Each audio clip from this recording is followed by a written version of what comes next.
Students, हम लोग chapter number 9 पढ़ रहे थे केमिकल इक्विलिब्रियम। तो आज हमारा टॉपिक है law of mass action. Law of mass action में हम लोगों को पता होना चाहिए कि दो साइंटिस्ट थे, गुलबर्ग और वेग। ये जब रिवर्सिबल रिएक्शन को स्टडी कर रहे थे तो इन्होंने कुछ नताइज अखज़ किए, जिसकी बुनियाद पर इन्होंने 1869 में एक लॉ पेश किया जिसे कहते हैं लॉ ऑफ मास एक्शन। अब ये लॉ कब दिया गया था ये आपको पता होना चाहिए। ये लॉ 1869 में दिया गया था। किन्होंने पेश किया था? गुलबर्ग और वेग ने। इस लॉ की स्टेटमेंट से पहले आपको कुछ पॉइंट्स का पता होना चाहिए। आप लोग बोर्ड की तरफ देखो। याद रखना, केमिस्ट्री में हमेशा रेट को स्पीड भी कहा जाता है। रेट को क्या कहा जाता है? स्पीड भी कहा जाता है। और एक्टिव मास को ही हम लोग सपोज करते हैं मोलर कंसंट्रेशन। एक्टिव मास को हम क्या सपोज करते हैं? Molar concentration. अब ये एक्टिव मास क्या होता है?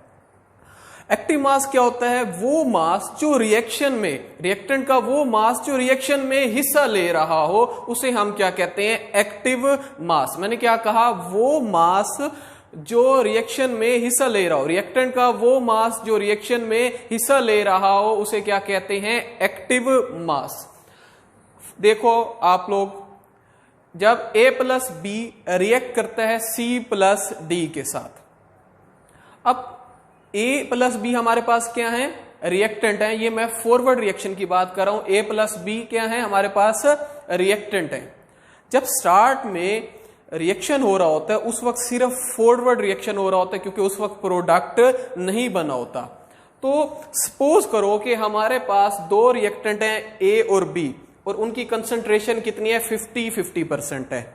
दोनों की क्या है? कंसंट्रेशन क्या है? 50-50% है।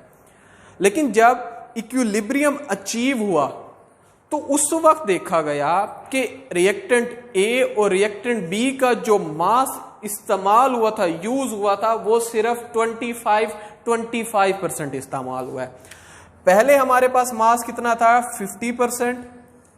जब इक्विलिब्रियम अचीव हुआ उस वक्त कितना मास सिर्फ इस्तेमाल हुआ? 25। अब देखो, सिर्फ 25% रिएक्टेंट का मास इस्तेमाल हुआ है, यूज हुआ है। तो जो भी रिएक्टेंट का मास रिएक्शन में यूज होता है उसे हम क्या कहते हैं? Active mass. तो अब ये हमारे पास क्या हो गया? Active mass. किसका? A का। और इसी तरह से 25% ये किसका हो गया? एक्टिव मास हो गया B का। ये थी हमारे पास टोटल कंसंट्रेशन, लेकिन यूज कितनी हुई है? सिर्फ 25%। तो ये हमारे पास क्या हो गया? Active mass. तो आज हम जितना भी आगे बात करेंगे तो सिर्फ एक्टिव मास के बारे में ही बात करेंगे। और मैंने क्या कहा? एक्टिव मास को ही क्या कहते हैं? Molar concentration. अब एक और बात अब आप लोगों को पता होनी चाहिए कि अब इधर हमने क्या इस्तेमाल किया है? सपोज किया था 25% इस्तेमाल हुआ है जब इक्विलिब्रियम अचीव हुआ है।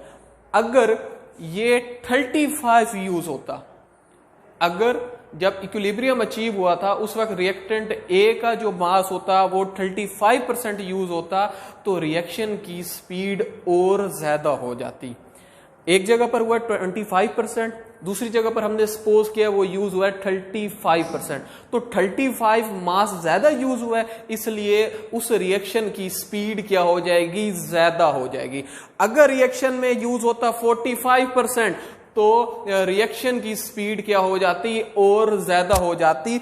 तो ये बात आप लोगों ने याद रखनी है। और हमारा जो इस स्टेटमेंट का पहला पॉइंट बनता है वो एक्टिव मास के बारे में ही बताता है कि जितना ज्यादा एक्टिव मास होगा किसी भी रिएक्टेंट का, उतनी उसकी क्या होगी? स्पीड होगी। तो स्टेटमेंट की तरफ देखो।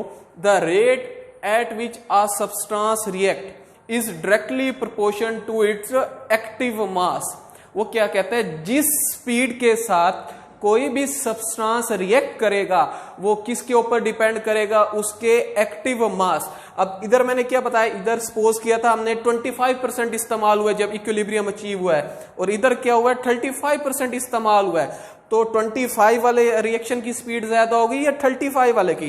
तो 35 वाले रिएक्शन की स्पीड क्या होगी? ज्यादा होगी, क्योंकि एक्टिव मास क्या है? ज्यादा है। इसलिए उसने क्या कहा? The rate at which a substance react is directly proportion to its active mass. जितना भी एक्टिव मास ज्यादा होगा किसी भी सब्सटेंस का, तो रिएक्शन की स्पीड क्या हो जाएगी? उतनी ज्यादा हो जाएगी।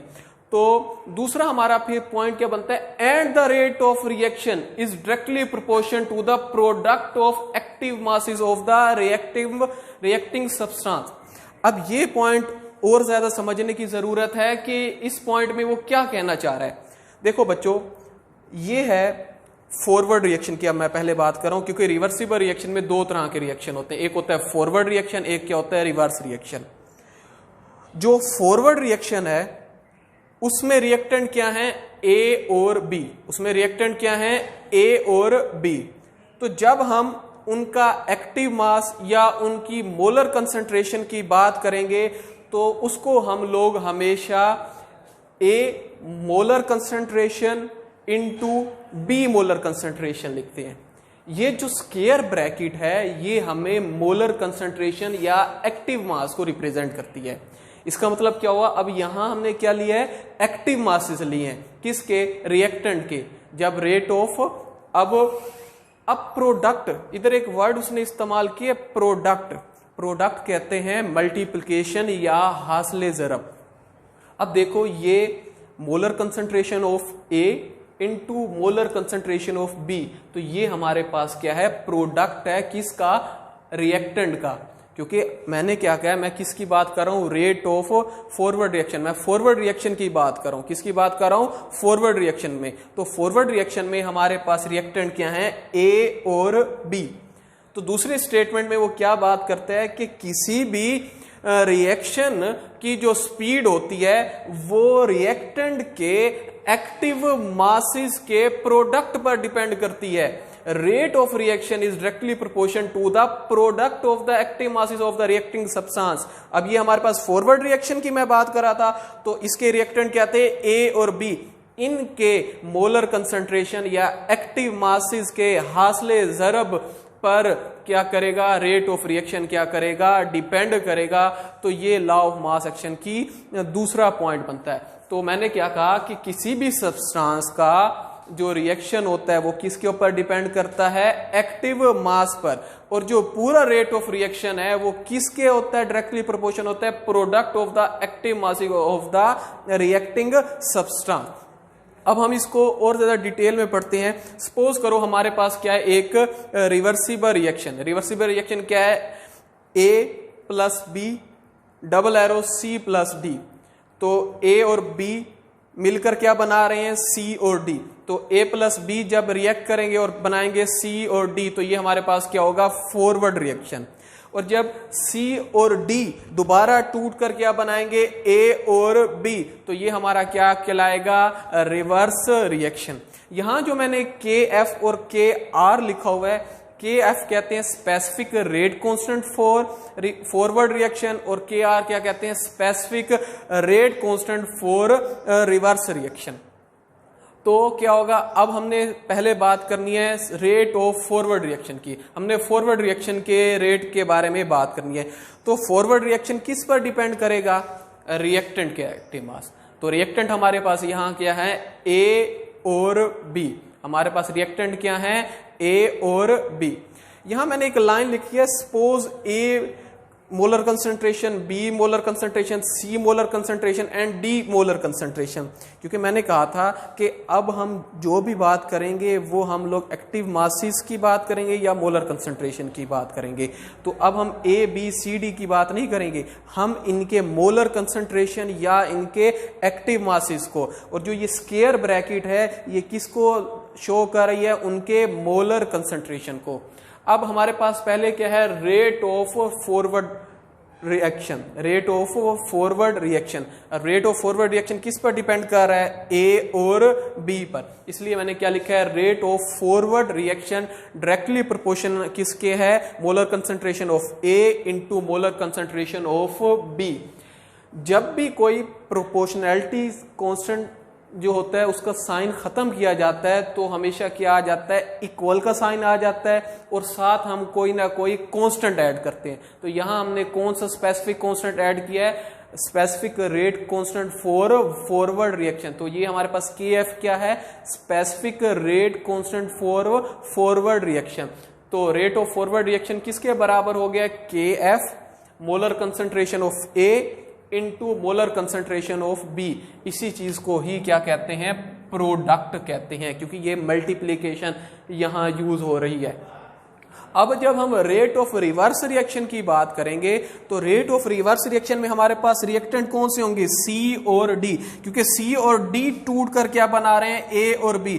तो रिवर्स रिएक्शन में हमारे पास रिएक्टेंट क्या है, C और D। तो रेट ऑफ रिवर्स रिएक्शन किस पर डिपेंड करेगा, मोलर कंसंट्रेशन ऑफ C और into molar concentration of D। तो जब हम प्रोपोर्शनैलिटी कांस्टेंट का कोई साइन खत्म करते हैं तो हमारे पास क्या आ जाता है, इक्वल का साइन आ जाता है और साथ हम लोग क्या एक कांस्टेंट ऐड करते हैं, क्योंकि यहां हम लोग रेट ऑफ फॉरवर्ड रिएक्शन की बात कर रहे हैं, इसलिए यहां हमारे पास स्पेसिफिक रेट कांस्टेंट कौन सा आएगा, रिवर्स रिएक्शन का। तो KR क्या है, specific rate constant for reverse reaction. जब इक्विलिब्रियम अचीव होता है तो रेट ऑफ फॉरवर्ड रिएक्शन बराबर हो जाता है रेट ऑफ रिवर्स रिएक्शन के।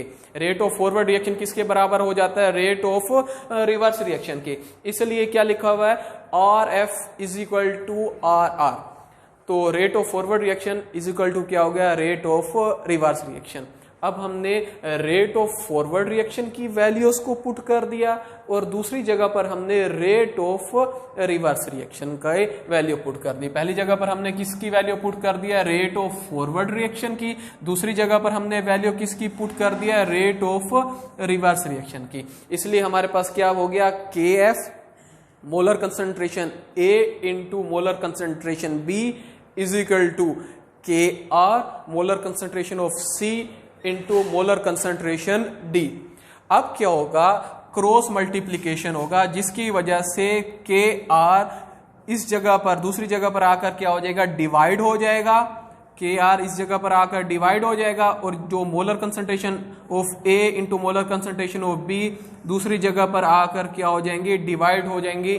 तो क्या हमारे पास बन जाएगा, KF over KR is equal to molar concentration of C into molar concentration of D divided by molar concentration of A into molar concentration of B। तो KF divided by KR इसको हम क्या कहते हैं, इक्विलिब्रियम कांस्टेंट। इसको क्या बन जाता है, ये किसके बराबर हो जाता है, इक्विलिब्रियम कांस्टेंट। और इक्विलिब्रियम कांस्टेंट को हम हमेशा किससे रिप्रेजेंट करते हैं, KC।